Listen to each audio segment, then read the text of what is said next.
The movie opens up with a guy named Frederico Olsen, who is seen performing a ritual with blood and a picture of a woman. Minutes later, a man named Warren Lee walks into the scene and cuts off Frederico's limbs with a saw. This results in the poor guy's blood being splashed onto a nearby recliner sofa, and he is seemingly dead. In the next scene, we see 3 people entering a garage where they find the same sofa with a note that reads, Francesca, the woman from the picture shown in the beginning of the movie. Francesca is currently seen in a club where she works as a dancer. Her performance is suddenly interrupted by 2 detectives, Bob Gravy and Roseanne Grape, who are assigned to investigate the case regarding Frederico's death. The detectives interrogate Francesca and her best friend Maxie about Frederico, who happens to be their friend. Maxie reveals that this man was obsessed with Francesca to the point that she had a restraining order against him about 2 years ago. Shortly after, Francesca excuses herself because she is having some furniture delivered at her place. Turns out that she has purchased the same recliner sofa, being unaware of its dark history. Meanwhile, the recliner is mistakenly delivered to an antique furniture store owner named Jack,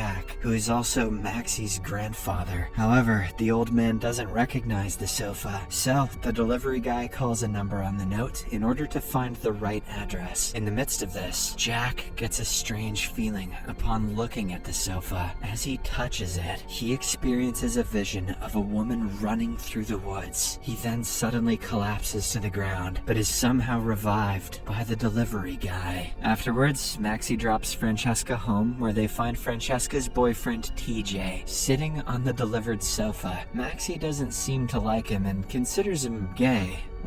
Okay. But Francesca simply brushes her off. Later, while TJ gets the furniture upstairs, Francesca appears disturbed by Frederico's death. As a result, she asks her boyfriend to stay with her tonight, but the latter already has plans. That night, during dinner, Maxie's grandfather can't stop thinking about his earlier experience. He discusses it with his girlfriend, Ashanti, who thinks that he has a psychic gift like his late rabbi father. Believing that the sofa is possessed by some evil entity, Jack begins to study about the D-Books, a malevolent, wandering spirit whose name I definitely just said wrong. Upon watching a video, he learns that one shouldn't get involved in such evil acts, or else it will establish a connection into one's body and mind. The video also warns that it can cause strange health problems, symptoms that are already evident in Jack. In the meantime, Francesca is showering when she hears a noise. She opens the door only to be startled by Maxie wearing a scary clown mask. The two then watch a movie together, while also discussing their problems in life. Maxie reveals her decision to shut down her father's antique store due to mounting debt. She also can't seem to stop putting on clown masks. Hearing this, Francesca advises her to focus on music, as it also aligns with her passion. Before leaving, Maxie tells her not to think about Frederico, because what happened to him is not her fault. As she walks up to her car, she notices the sofa looking at her through the window, looking just like a sofa do, though it disappears upon a second glance. Later on, Francesca has an entranced sexual experience while reclining on the sofa. At midnight, she suddenly wakes up in bed as if she had a nightmare. At the same time, behind the sofa, we see a figure of the same girl that Jack saw in his vision. The next morning, Francesca wakes up and finds several candles that lead her to breakfast on the sofa. She assumes that it was TJ and thanks him for understanding her need. Candle sofa brekkie is what all girls need. On the other hand, Detective Gravy reviews the pictures of the items from the crime scene and discovers a bunch of voodoo stuff against Francesca. As a result, he summons her and Maxie for another interrogation. During this session, Francesca says that a lot of men get obsessed with her, and one of them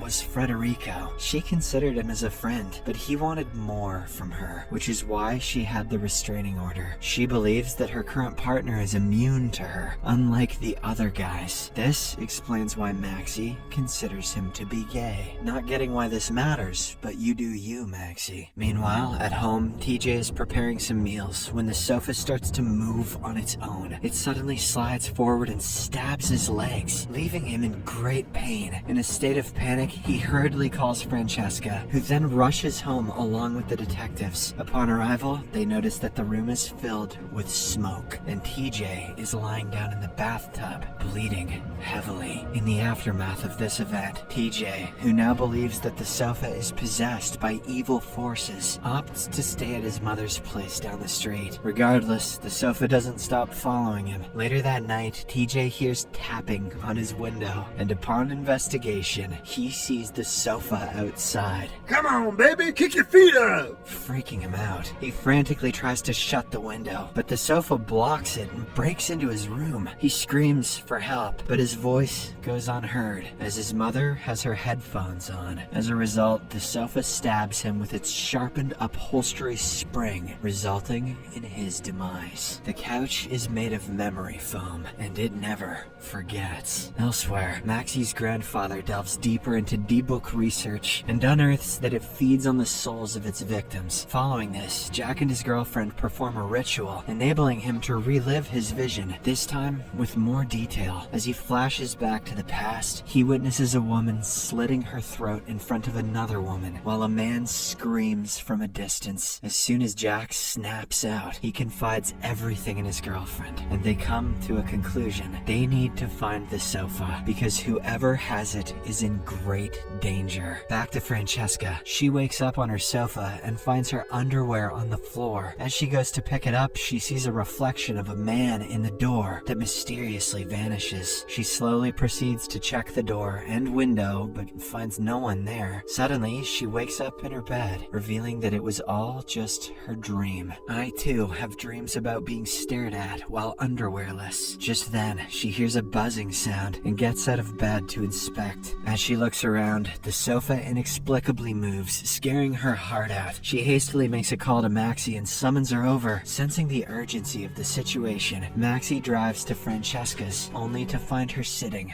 on the doorstep. Seeing her in a disturbed state, Maxie brings her to stay at her place for the night, while the sofa watches them as they leave. The next morning, Francesca returns back to her place, and while staring at the sofa, she receives a call from Detective Gravy, summoning her to the station ASAP. As she prepares to leave, she stumbles upon Maxie's cousin Ralph, one of the guys who is obsessed with Francesca. As usual, she turns him down and heads towards the station. Furious by the rejection, Ralph breaks into her house and begins installing several cameras, all of which is observed by the mysterious sofa. Ralph also goes to Francesca's bedroom and starts fooling around. During this time, the sofa slides in, Come fool around on me, and smashes his head with an iron, killing him on the spot. At the police station, Francesca receives the shocking news of her boyfriend's demise. Detective Gravy suspects a connection between this case and Frederico's. He then provides her with a list of suspects, and Francesca identifies Ralph as a potential perpetrator, unaware of his fate. Gravy also obtains forensic lab results, revealing the involvement of Warren, a guy with a criminal record. On the other hand, Jack discovers that the recliner sofa was delivered to Francesca, and Ashanti recognizes her as Maxie's best friend. Without delay, they urgently summon Maxie home and warn her about the sofa's evil possession, also emphasizing that her friend is in danger. With this information, Maxie goes to Francesca's place to check on this mysterious sofa. The moment she enters, she witnesses Ralph's body being dragged away. As she takes a closer look, she is left in shock to notice that Ralph's pants are down and the sofa is throwing the body off the balcony. She then tries to retreat quietly, but accidentally makes a noise, alerting the sofa to her presence. In a desperate bid for safety, she locks herself in the bathroom, but she inadvertently drops her car keys in the process. As the sofa attempts to break in, Maxie climbs out of the window, only to slip and fall unconscious into a dumpster. Despite being at Maxie's place, Francesca can still hear a whispering voice emanating from the kitchen sink. Before she can inspect further, she is interrupted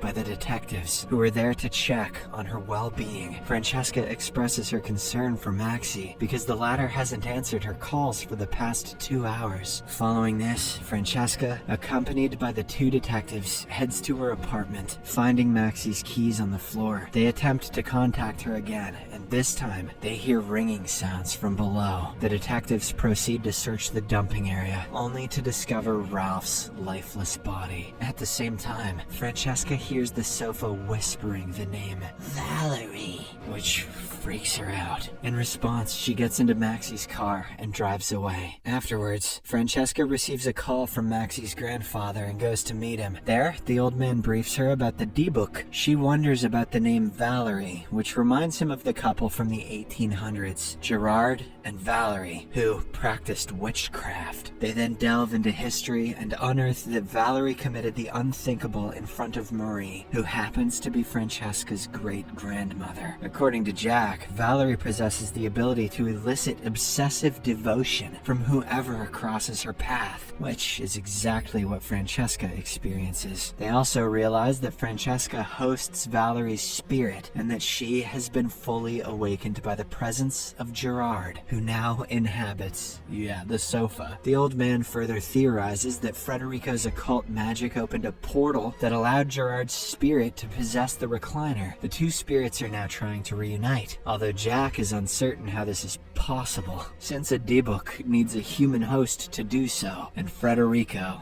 is supposedly dead. Jack then devises a plan, putting these two evil spirits in a specially constructed box and burning them. He begins working on it, but soon suffers from a heart attack. In the aftermath, Francesca continues working on the plan, while Ashanti calls medical help. Elsewhere, Detective Gravy interrogates Warren, who reveals that Frederico asked him to amputate his legs to fit inside the recliner. Simultaneously, Detective Grape is at Ralph's house, where she finds the camera footage from Francesca's apartment. She reviews one of the videos and is taken aback to see the sofa moving automatically. Knowing that something is wrong with the sofa, she immediately heads towards Francesca's house after alerting Grave. By this time, Francesca arrives home with the D-book box and screams at the sofa to get in the box. When it denies, she tries setting the furniture on fire, but it continually blows out each match flame. It's not my birthday. Not long after, the sofa gets up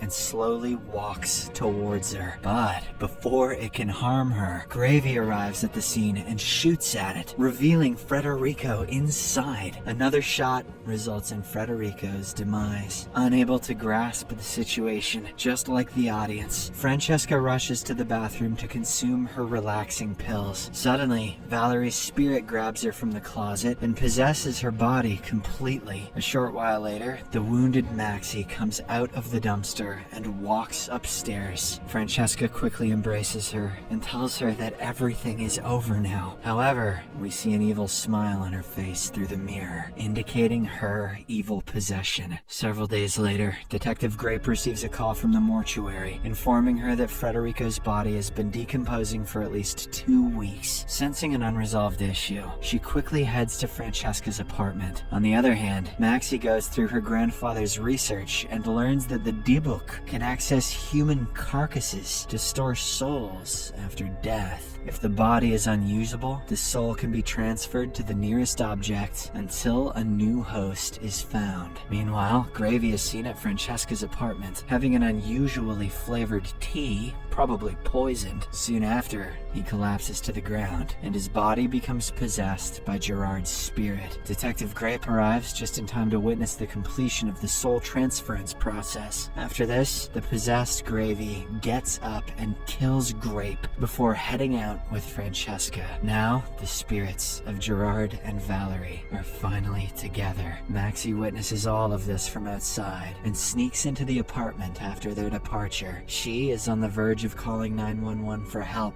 when she notices the sofa moving. Upon gazing at its button eyes, she sees an image of Francesca falling. Subscribe for more videos like this. Turn on notifications and leave a like to help the channel out. Thank you for watching.